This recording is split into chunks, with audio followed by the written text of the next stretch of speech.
Hello everyone, সবাই কেমন আছো? আজ সরস্বতী পুজো, আর সকালবেলা থেকে কি করলাম না করলাম, কী হয়েছে সবটাই তোমাদের সাথে শেয়ার করেছি। আর এখন সন্ধ্যা হয়ে গেছে, আমরা একটুখানি যাচ্ছি নিউ টাউনে ঘুরতে। নিউ টাউনে কিন্তু এখন আবার মেলাও শুরু হয়েছে। প্রত্যেকবারই সরস্বতী পুজোর সময় এই মেলাটা বসে, তো সেখানে যাব আমি, মাম্মাম আর আমার দিদির বড় মা, চারজনে মিলে যাচ্ছি। আর হচ্ছে কি আমাদের ছোটো পুষ্কর বাবার কাছে, মানে দিদির বর বাড়িতে এসছে, তো ছোটো পুষ্কর ওর বাবা বাড়িতেই থাকছে। তো আমরা চারজনে মিলে এখন যাবো, তো চলো। আর আগের দিন হচ্ছে কি অ্যামাজন যে ওয়ান পিসটা আমি অর্ডার দিয়েছিলাম, সেটা আজকে পরেছি। প্রথমে ভেবেছিলাম শাড়ি পরে যাব, তারপরে ঠিক হলো গিয়ে যে না, আজকে এখন এই যেহেতু সন্ধ্যা হয়ে গেছে আর বাচ্চাদের নিয়ে যাব, তো ভাবছি শাড়ি পরে যাবো না, এমনি নর্মাল ড্রেসেই যাবো। তো ভাবলাম নতুন কিছু পরা যাক। তো যেহেতু ওয়ান পিসটা অর্ডার দিয়েছিলাম কালকে এসছে, তো সেটাই আমি যে পরে নিয়েছি। ফুল লুকটা তোমাদেরকে দেখাবো। দিদি আর দিদি মেয়ে এখনও আসেনি, ওরা আসলে পরে তারপরে আমরা বেরোবো। তো প্রথমে ঠিক হয়েছিল আমি, আমার বর আর আমার মেয়ে যাব। পরে আমার বরের আর কি কিছু কাজের জন্য এখনও যেতে পারবে না, তো আমরা চারজন মিলে যাচ্ছি।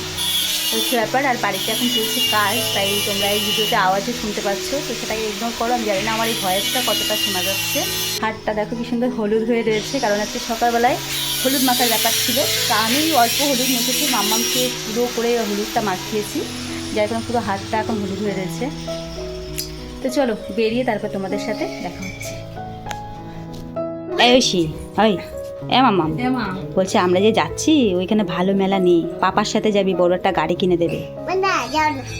গাড়ি পাওয়া যাবে না, পেতেও হবে না। তা কি করে যাবি? গাড়িটা তো পেলে আরো ভালো হবে না। কি করে যাবি আমাদের সাথে? তুই বল কি করে যাবি, আমরা কিন্তু কোলে নিতে পারবো না। মনে থাকবে তো? দাঁড়া না, হেঁটে বললাম মনে থাকবে তো? টাকা টাকা না হয়, টাকা এই বাইরে চল। এই শোন, ওই মামাম বলছি এইখানে থাকো, বাবা একটা বড় পাখি কিনে দেবে, গাড়ি কিনে দেবে, আমাদের সেইতে গিয়ে কোনো মজা পাবে না। থাকবে? এদি থাকবে, থাকবে থাকবে না। কেন থাকবি না? কেন ভালো লাগে না কেন? একা কেন থাকবি? কাকার কাছে থাকবি, বাবা আছে, ঠাম্মি আছে, বড় মা আছে। হ্যাঁ আমরা তো সবজি আনতে যাচ্ছি। এই তুই বাচ্চাটাকে বাজারে যায় সবজি আনতে? এই জুতোটা নিয়ে আয় দিদির কাছ দিয়ে। ধেনু সব জায়গায় যাবে। এই মিস্ত্রিরা কাজ এসছে, দেখ ওই কাজকর্ম দেখ, একা কেন থাকবি? মিস্ত্রিদের চা বানিয়ে দিবি। থাক, বাড়ি থাক। থাকবি? হ্যাঁ ও থাকবে, বাবাটা পাখি কিনে দেবে তোকে। ঠিক আছে, টাটা। টাটা করে দে, টাটা করে দে।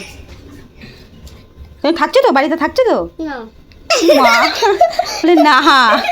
ও কিন্তু হেঁটে যাবে, মনে রাখবি সবাই। আজকে গাড়ি না পাগলেও হেঁটে যাবে, কিন্তু মনে থাকবে তো? এই হেঁটে যাবি তো? হেঁটে যাবি তো? চলো। সকাল থেকে ঘুরতে বেরোনো নিয়ে কতবার কতগুলো প্ল্যানিং করে যে চেঞ্জ করতে হলো তার কোনো ঠিক নেই। বড় পুষ্কর 2-3 দিন আগে থেকে বলে রেখেছে সরস্বতী পুজোর দিন আমরা সবাই মিলে যাব হচ্ছে কি বইমেলাতে, আর সেই মতনই আমাদের প্ল্যানিংটা হয়েছিল। যেহেতু ওর এখন একটু বইয়ের প্রতি ভালোবাসা তৈরি হয়েছে, বই পড়তে ওর ভালো লাগে, আর ও অনেকগুলো বই সিলেক্ট করে রেখেছে কিনবে। আর এখন যেহেতু ওর বাবা বাড়িতে রয়েছে, ও ঠিক করেই রেখেছে যে আজকে বইমেলাতে যাওয়া হবে। কিন্তু এটা শুনে আমার মেয়ে আবার আমাদের কাছে জানতে চাইলো যে বইমেলাতে কী কী পাওয়া যায় সেখানে, মানে বই তো পাওয়া যায় আর কী কী পাওয়া যায় এটাই আর কি জানতে চাইছিল। তো ওকে যখন বললাম বইমেলাতে বই পাওয়া যায়, বিভিন্ন ধরনের গল্পের বই, আরও অনেক রকমের বই পাওয়া যায়, তো সেটা শুনে না ও দেখলো যে বইমেলার থেকে এই মেলাতে আসলে ওর বেশি লাভ হবে, কারণ এখানে আসলে তোর পছন্দসই প্রচুর খেলনা বাটি কিনতে পারবে। আর সেটা শুনে ও আর বইমেলাতে যেতে রাজি হলো না আর কি।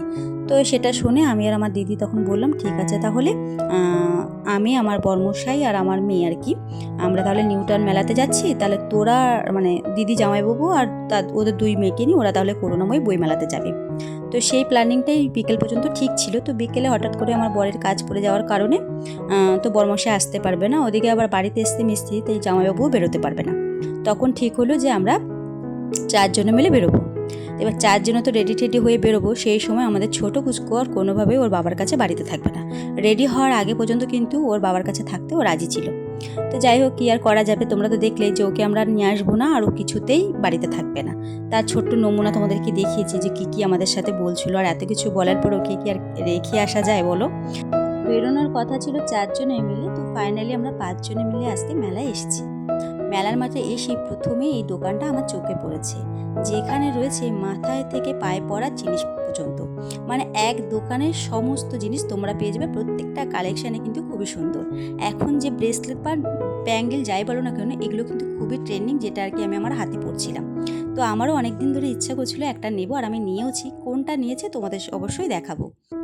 প্রত্যেক বছর সরস্বতী পুজো শুরু হওয়ার ঠিক 1 সপ্তাহ আগে থেকে এই মেলাটা শুরু হয়ে যায়। এবার কিন্তু মেলাটা শুরু হতে একটু লেট হয়েছে, মানে সরস্বতী পুজো শুরু হওয়ার 2 দিন আগে থেকে মেলাটা শুরু হয়েছে, 21শে জানুয়ারি থেকে। আর এই মেলাটা পুরোপুরি 1 মাস পর্যন্ত কিন্তু প্রত্যেক বছর থাকে, এবারও 1 মাস এই মেলাটা হবে।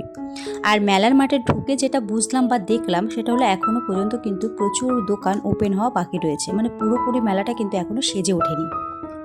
কোথাও ঘুরতে বা বেড়াতে যাওয়ার সময় যদি অনেকে মিলে বেরোনো হয়, তখন দেখবে 5টা প্ল্যানিং করলে তার মধ্যে 2 থেকে 3টে প্ল্যানিং চেঞ্জ হয়।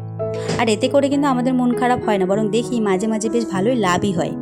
যাই হোক, মেলায় কিন্তু আরও একটা দোকান আমার চোখে পড়ে গেল, যেখানে রয়েছে এক ছাদের নিচে ছেলে থেকে মেয়েদের সমস্ত জিনিস, মানে পিলো কভার থেকে নাইটি, এদিকে ছেলেদের স্ট্যান্ডো গেঞ্জি থেকে ফুল প্যান্ট, মানে সবই পেয়ে যাবে। আর তা শুরু হচ্ছে 50 টাকা থেকে 250 টাকার মধ্যে। এই যে দোকানটা দেখছো, এখানেই তোমরা সমস্ত কিছু পেয়ে যাবে এবং প্রত্যেকটা জিনিস খুবই ভালো। এবার তোমাদের কিনতে গেলে কোয়ালিটি কীরকম সেটা জানতে গেলে অবশ্যই মেলায় এসে এই দোকানে ভিজিট করতে হবে। এই মেলাতে থাকছে আমাদের সংসারের ছোট বড় সমস্ত রকমের প্রয়োজনীয় জিনিস, তাও আবার কিনা রিজনেবল প্রাইসে। ফার্নিচার, শাড়ি, জুয়েলারি, ব্যাগ, আরও অনেক কিছু। আর আজকে কিসের দোকান ওপেন রয়েছে সেটাই তোমাদেরকে ঘুরে দেখাবো আমার এই ব্লগের মাধ্যমে, তাই পুরো ব্লগটার সাথে তোমরা থাকো। তোমাদের একটু আগেই বললাম যে মেলায় এখনও অনেক দোকান ওপেন হওয়া বাকি রয়েছে, পুরোপুরি মেলাটা এখনও পর্যন্ত সেজে ওঠে না। আশা করি 2-1 দিনের মধ্যে পুরো মেলাটা সেজে উঠবে। আর যেহেতু এই মেলাটা এখনও পর্যন্ত 1 মাস থাকছে, তাই আমার খুব ইচ্ছা রয়েছে এই মেলাতে আরও একবার ভিজিট করার। আর এই 1 মাসের মধ্যে তোমরা কিন্তু তোমাদের সময় মতোই মেলাতে এসে ভিজিট করতেই পারো। তোমরা কারা কারা এই মেলাতে ভিজিট করেছো বা করছো অবশ্যই কিন্তু আমাকে জানিও।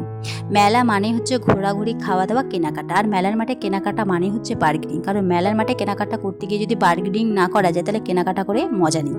যদিও আমি সেরকম একটা বার্গেনিং করতে পারি না, তবে যেটুকু যা বার্গেনিং করি ওই মুহূর্তে মনে হয় সব থেকে বড় লাভবান আমি। এই মেলাতে শুধুমাত্র আমাদের সংসারের ছোট বড় প্রয়োজনীয় জিনিস পাওয়া যাচ্ছে এমনটা নয়, আমাদের সংসারের প্রয়োজনীয় জিনিসের পাশাপাশি আমাদের বাচ্চাদের জন্য রয়েছে প্রচুর অপশান। বাচ্চারাও কিন্তু তাদের পছন্দ মতন হাজারো একটা অপশান পেয়ে যাবে এই মেলার মাঠে আসলে, খেলনা থেকে স্টেশনারি সমস্ত রকমের জিনিস।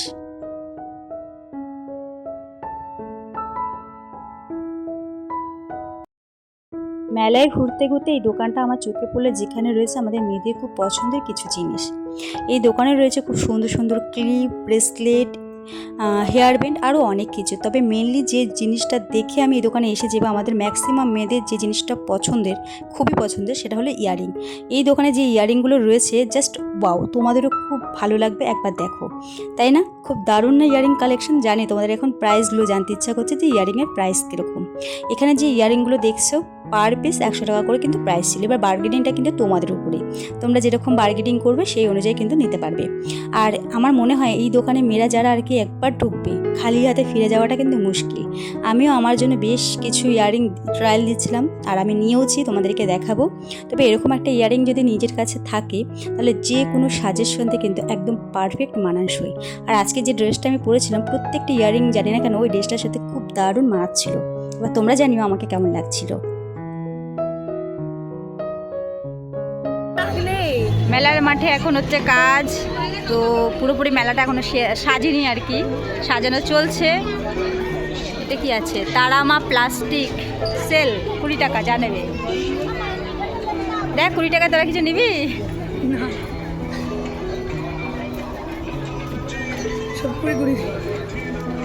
সুন্দর সুন্দর ব্যাগ আছে না, ট্রাই করতে হবে সব কিছু, না করতে না তাহলে বড় পুজোটা একা উঠুক, না করতে নয়, আমরা নিচে থাকবো আর চলে গেলে ধরবো ক্যাশ। ঠিক আছে, তারপরে আমি অন্তর নিচে, তুই ধরবি, আমি ধরবো। বলো বাচ্চাদেরকে নিয়ে মেলায় বিশেষ করে ঘুরতে আসলে মাথা একেবারে খারাপ হয়ে যাওয়ার মতন অবস্থা। যদিও আমাদের বড় আর মেজোকে নিয়ে কোথাও বেরোলে খুব একটা অসুবিধা হয় না, কারণ ওরা খুব একটা বায়না করে না। মানে বড় আর মেজোকে যদি একটা একটা জিনিস কিনে দেওয়া হয় ব্যাস ওটাতে ওরা খুশি হয়ে যায়। কিন্তু আমাদের ছোটোর ক্ষেত্রে একটু আলাদা। ছোট মেলায় যাক, বাজারে যাক, যেখানে যাক, যদি খেলনার দোকান দেখে তাহলে প্রত্যেকটা খেলনাও লাগবে, খাবারের দোকান দেখলে খাবার লাগবে, আর এরকম টাইপের যদি কোনো রাইড দেখে তাহলে সব কিছুতেই ও চড়তে চাইবে। এবার সব কিছু আবদার মেটানো তো সম্ভব নয়, তাই আমরা ঠিক করলাম যে ওদের দুজনকে মানে মেজোকে আর ছোটোকে এই ঘোড়ার যে নাগরদোলনাগুলো আছে সেটাতে চড়াবো। আর ওকে দেখে মানে ছোটোকে দেখে কিন্তু কোনোভাবে মনে হচ্ছে না যে ও প্রথমবার এই নাগরদোলনাতে চড়ছে। একেবারে শক্ত টক্ত হয়ে বসে রয়েছে, একবার তাকাচ্ছেও না কারোর দিকে। আর যখন নামার টাইম হলো তখন নামতেও চাইছিল না, একরকম বলতে পারে ওকে জোর করে নামানো হয়েছে। আমাদের বড় পুচকুর বয়স হতে চললো প্রায় 12 বছর, আর এই 12 বছরে এরকম ধরনের কোনো রাইডই এর আগে কখনো চড়েনি আর বায়নাও করেনি। আজকে যেহেতু বনুদেরকে দেখেছে নাগরদোলনা চড়তে, তাই ওর একটি ইচ্ছা হয়েছে ডিস্কোতে চড়ার। তো প্রথমে আমরা না বলেছিলাম, কারণ ও ফার্স্ট টাইম চড়ছে, ভয়ও পেতে পারে, কিন্তু ব্যাপারটাও খুব এনজয় করেছে। মানে ওকে নিয়ে কোথাও গেলে ও কখনো কোনো বায়না করে না, মানে ওকে কিছু কিনে দিলেও ও খুশি থাকে, না দিলেও খুশি থাকে, মানে ও এতটাই শান্ত প্রকৃতির। যাই হোক, এরপর আমরা চলে এসেছি এই ব্রিজের নিচে যে হাটটা বসে, সোনাঝুরির হাট। এখানে আমার একটা নেক পিস খুব পছন্দ হয়েছে। এটার প্রাইস বলেছে 350 টাকা। তো আমি আমার বাজেট অনুযায়ী দোকানদারকে একটা দাম বলেছিলাম।